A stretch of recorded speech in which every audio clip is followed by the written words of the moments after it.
Hi వేస్, ఎలా ఉన్నారు? అందరూ బాగున్నారు కదా? నేను కూడా చాలా చాలా బాగున్నానండి. నా లంచ్ ప్లేట్ వీడియోస్ చూసి చాలామంది చాలాసార్లు అడిగారనమాట.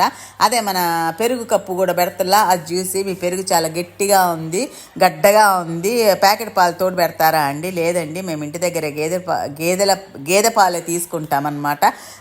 అయితే మా పాల వాళ్ళు చాలా మంచి వాళ్ళండి, అందుకని అంత మంచి పాలు అంత మంచి పెరుగు మాకు వస్తున్నాయి అన్నమాట. అయితే ఇదేంటి, నాకు దగ్గర నెలకి 3/4 కేజీ పైనే నెయ్యి వస్తుందండి. ఇదిగోండి, ఇది మిగడేస్తుందని చూసారా, దాంట్లో 2 సార్లు నిండుతుంది అనమాట. అంటే 15 రోజులకి ఒకటి నిండిపోద్ది. దాన్ని తీసి నేను నెయ్యి కాసేస్తూ ఉంటాను. అదే ఇంట్లో వంటలకు కానీ నైవేద్యాలకు కానీ ఇంకా అదేనమాట. బయట అస్సలు కొనేదే లే. ఇప్పుడు ఇంకా ప్యూర్ పాలకి చేంజ్ అయ్యాం. ఈసారి చూడాలి, 1.5 కేజీ నెయ్యి వచ్చేస్తుందేమో. ప్యూర్ పాలు అంటే అస్సలు నీళ్ళు కలపకుండా ఇస్తారంట. 80 రూపాయలు లీటర్ అన్నారు.